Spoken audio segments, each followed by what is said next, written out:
Homemade fishball ba ang gusto mo? Pwes, yan ang lulutuin natin dito. O, di ba? Itsura pa lang masarap na. Siksik kaya hindi umiimpis ito. At pati paggawa ng sauce, ituturo ko.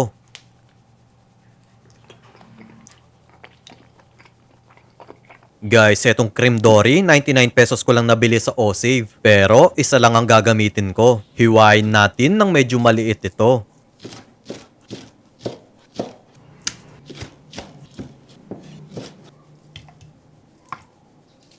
Maglagay tayo ng paminta, isang kutsarang patis, 2 itlog pero egg white lang ang gagamitin ko. Magbuhos din tayo ng tubig dito.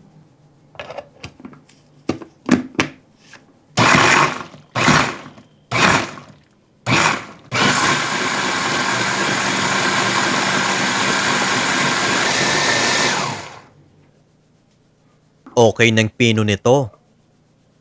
Yung mga non-stick pan, silicone utensils at yung chopping board na ginagamit ko, nasa comment section kung saan ko nabili ang mga ito.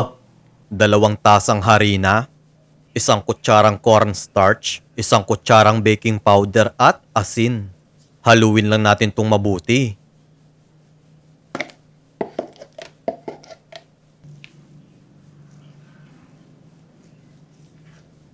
Gagamit ako ng hand mixer para mahalo ng todo.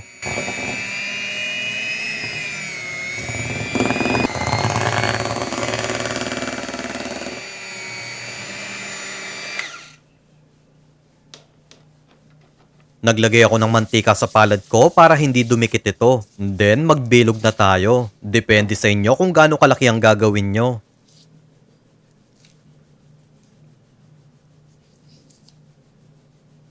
Then, magpainit tayo ng tubig. Medyo i-half cook lang natin yung fishball.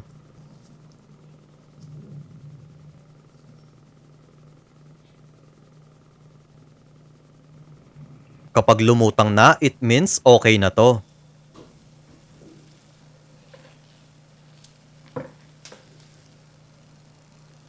Dalawang kutsarang harina, 2 kutsarang cornstarch, at kalahating tasang tubig. Itong magiging pampalapot ng ating sauce.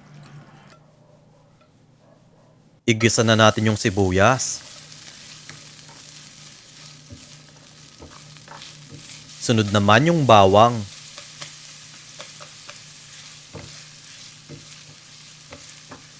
Magbuhos tayo ng 2 tasang tubig. 1 kutsarang toyo at kalahating tasang asukal. Kapag kumukulo na, ibuhos na natin yung pampalapot. Maglagay tayo ng kalahating kutsaritang asin at paminta, pampalasa. Sili naman, pampagana. Okay na yung lapot ng sauce natin. Pirituhin na natin yung fish balls.